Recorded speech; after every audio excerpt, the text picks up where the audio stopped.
Hi everybody, welcome back to the channel. Welcome and thank you for watching.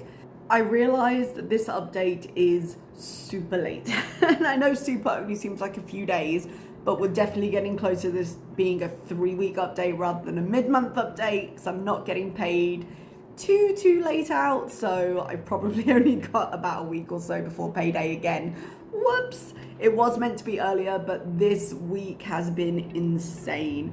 At the end of each big unit that we do at school, we do mark books, which is normal. We expect to do them, and I really should get better at just marking as I go in terms of I give them feedback and stuff, but in terms of inputting my mark, I'm really bad at doing as I go, and so I have to do it all at the end, and it takes a little bit longer. And then with this being the last batch of marks that goes into all the report cards, it's actually been quite stressful. I've got quite a few report card comments to write.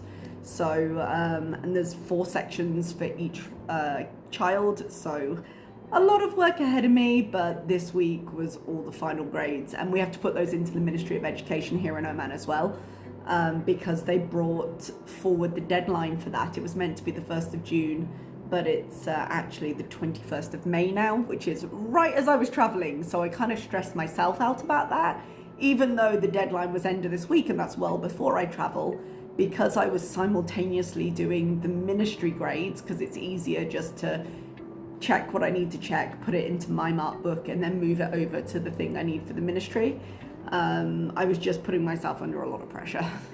So a very long week, particularly miserable around Monday-ish, very hard to keep up with anything else, so just focused on work, very tired. But I am extremely glad that I am done with that now. I'm gonna have a very relaxing weekend. I'm quite excited. The Bridgerton spin-off, Queen Charlotte, got released today because today is Thursday, it's the end of my work week. We work Sunday, Thursday here. And also the Coronation is on Saturday. Sky particularly usually live stream through YouTube, so I tend to rely on those if I want to keep up with the news and things in the UK, because obviously the BBC, if you don't know, if you're American, in the UK you need to pay for a TV license. It's like a TV tax essentially to be able to access the services, because that's what pays for the BBC.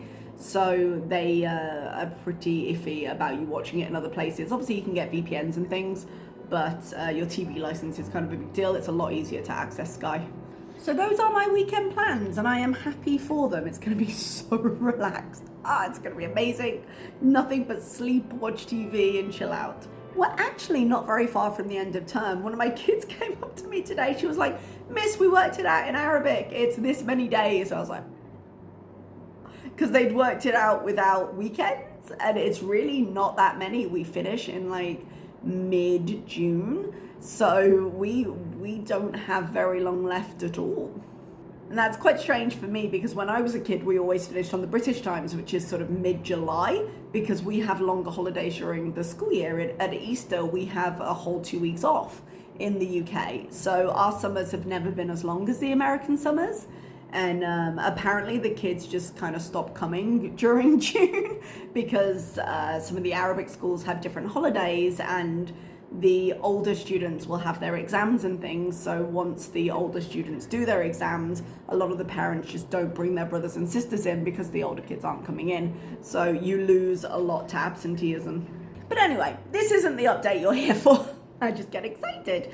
Oh, something else that was quite exciting as we move on to money. The channel got monetized. Apologies if you had to watch the ad, but hey, if I can earn money through it, I will. I probably won't earn very much because, let's face it, views are not very high on this channel, but it's fine. It's not the reason I do it, but every little helps, and it was exciting to get to that milestone. I had actually been at over 1,000 subscribers for quite a long time, but I was short on the watch hours, so I just hit 4,000. I got the email and they were like, "Hey, would you like to monetize?" I was like, "Yeah, sure." And they approved it in an hour. It can take up to a month, but I was like, "No, okay, cool." It might be because I've already got the AdSense account verified through the other channel, but it was nice. So the news this month in terms of finances, my credit score changed again. If you remember a number of updates ago, my credit score had randomly gone down, and I wasn't sure why. I had been at a 44, and then it went down to 7 something, and I had no explanation for that. And actually it's gone up this time, but the reason it's gone up is not the reason it went down, which I'll explain. So my credit score had dropped. I didn't really have an explanation. I emailed and I got a very boilerplate email back, but then actually they sent me like, oh, do you have feedback on our service? And I was like, yeah, it was kind of generic and didn't really answer my question. And then they actually got back to me again. So I was like, okay, fair, at least they read their feedback. With a personal response saying, hey, we've looked into it and it just seems like because you're not using your credit card as much, because I had hit kind of the 6-month mark with not using it very much, it's now becoming harder to tell if you're reliable with credit, which is fair enough. And I did actually, when I booked my travel, because I'm going to Dubai in a couple of weeks, because I'm traveling like my birthday weekend, because I'm turning 40. Whew, hit the big one. But I certainly wasn't going to do that at work. I've had to work like practically every birthday I've ever had, because May is a really busy month in teaching, but my contract here allows us 2 personal days, and I hadn't taken mine and we were coming up to the end of the year, so I've just taken off a Thursday and taken off a Sunday to give myself a long weekend, which I'm super excited about. It's been so long since I've been off for a birthday. What was the point I was making? Sorry, I got sidetracked. So the point was, I put my travel plans onto the credit card and then paid them off with the sinking fund I had for travel. Yeah, so that showed use on my credit card. And when I booked my trip to Athens, which is happening in July, I feel like it's July. I'm a little bit mixed up with dates right now. I also put that on the credit card and then I paid that off. I haven't seen any impact to my score because of that yet, but there's a 6 to 8 week delay on seeing any updates in that nature. Sorry about that. But I had a hard search on my credit score, which I actually didn't realize was there. It makes sense that it was there, but a little while back I opened a bank account, and obviously whenever you open a new account, they do a harder search. It's not a big deal. It does stay in your credit for a little while and then it drops off. It's completely normal. It's not very, very detrimental, I didn't think, but the hard search dropped off from the account opening, and my credit score went back up by quite a lot. I want to say like 70 something points. It's now sitting at 850, which I feel quite good about. And it does make me wonder, when it was up at like 844, well, it makes me wonder, I could do that math. It would have been really weird to see it shoot up so high when my credit was already in the 800s. Like, I wonder if I actually would have shot up that high, would have had that much of an impact. I don't know. But it's currently sitting at 850 and hopefully it stays there this time. But I really don't have anything else on the card that could improve other than, I suppose, regular use on the credit card. But it depends how much I would have to spend on the card regularly, paying it off obviously, in order to make an impact on that over whether it would be worth it or not. Because if I have to spend like 1%, the credit limit on that card is 10,300, and I don't really want to spend over £100 on my credit card every month because I've got nothing to spend it on. But if it just needs regular use of any kind, I could probably like transfer my Spotify payment or something like that, which I still haven't done, but I probably should do. The budget's going pretty well. I did do some big grocery shops at the beginning of the month, and I did another one again, but it means that it has lasted. I haven't just bought a load and then wasted it, so I should be fine if I end up needing to get anything in the next week. I might need to do one small grocery shop before then, but I should be okay. I did have a couple of things come out of my budget, which one of which irritated me and one of which didn't. The one that didn't really was I topped up my electricity by another 5 Real. I had topped it up by 10, which was hoping for the best, let's say, but the weather has really heated up here. It's currently sitting in the day between like 32-ish, but it's a real feel of like 35-ish. So you do need the AC, and I have been using it a little bit more. So I would expect my average with my electricity bills is between 12 and 15 Real, but in the winter I was able to get it down to kind of 12, 11, sometimes 10, depending on what I had left over from the month before. So it's just time to up it a little bit, and I'll know better next time when I'm doing my next budget. The second one, okay, this is a bit of a story. I'll try not to get too bogged down in it, but the government have basically said, there's a program the government do with digital signatures, which is apparently more secure. I don't understand everything about it, but it was a voluntary program before and then making it compulsory. So we got a message from HR saying, hey, you need to sign up for this program.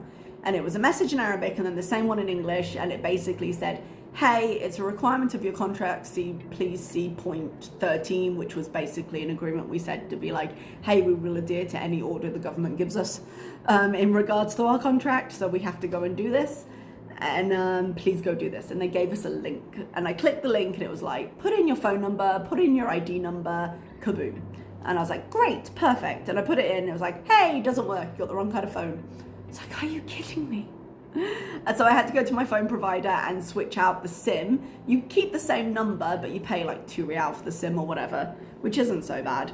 And it's just a SIM that's enabled to do this security thing they want to do. Then I went to the help section. I was like, what are the next steps?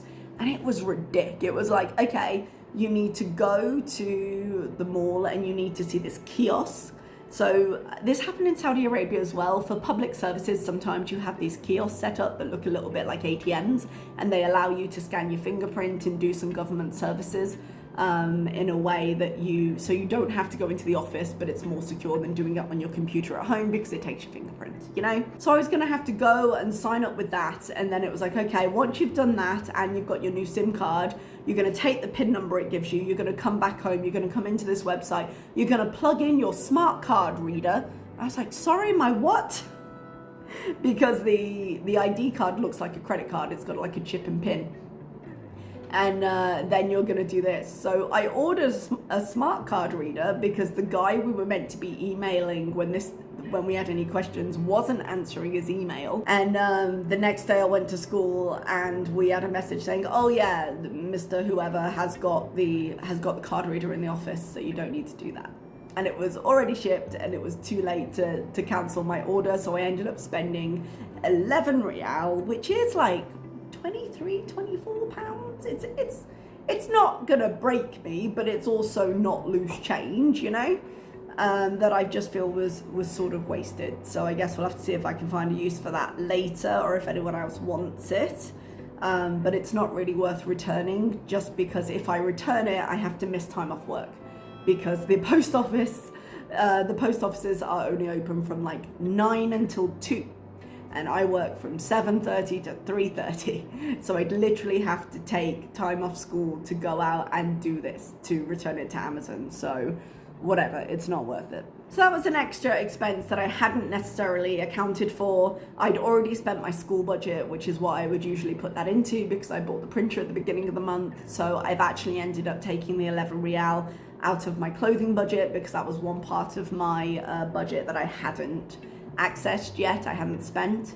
If I'd needed to, I could have taken it out of my home technology fund, sinking fund, that I have in my home account, but it was a small enough amount that I felt I could just do some adjustment in my regular budget and work around it. In terms of the Dubai trip, it has already been costed. I've got just over £400 in my sinking fund for it, and I will account for that in my new budget. So in the next video, my next video will be a closing, and then the new budget video will come out a few days before I go to Dubai. I'm expecting to be paid around the 12th, 13th, something like that. And I don't think I've got anything else to report, really. I told you I paid all my national insurance off, so once I do a little bit of catch up with the spending money I need for Athens, we can look at my new budget and see what my new normal is going to be, which will be really nice. And I want to talk to you a little bit about future plans in terms of that regard and long-term planning, because I know it seems a really long time away to say, yeah, I've got 20-25 years for retirement, but when it comes to like saving larger, like if I want to buy a property in cash, it's not that long, and you've got to start planning for stuff. So that's where we are with that. But I paid my national insurance. It hasn't been applied to my account yet, but they are super behind. It's one of the reasons the national insurance payments got, the deadline got pushed back, so they'd have more time to process because the demand was quite overwhelming. So it is what it is. If it got me the extra time to pay, then I can't really complain that it's taking extra time to process, you know? But that's pretty much everything. So thank you so much for watching. I'm sorry the update's a little bit late. Are you going to be watching the coronation with me on Saturday? I realise that a lot of you are not British, but some people get excited about it anyway. It might be nice to watch. And are you going to be watching the Bridgerton spin-off, which is equally exciting to me? So there we go. I feel like kind of a bad Brit, actually, because I knew kind of vaguely the coronation was happening, but then one of my kids came up and she was like, "Miss, do you know what it is on?" She technically said Monday because that's when the holiday was, but she was like, do you know what's happening? And because I didn't think she would know, I was like, no, and I don't know what's going on. She was like, the coronation. I was like, oh, sorry. Yeah, it's exciting. And she was so excited about it, which was really sweet. But I'm kind of a bad Brit. I miss a lot of the stuff being here, you know? I get a lot of the Oman news, but I don't get a huge amount of the British news. I've got to be better looking through things, really. I'm just like, oh, stuff's happening. But I am going to watch it. It's going to be cool. And let me know what you're going to be doing this weekend down below. And I will see you next time. Thanks so much. Bye-bye.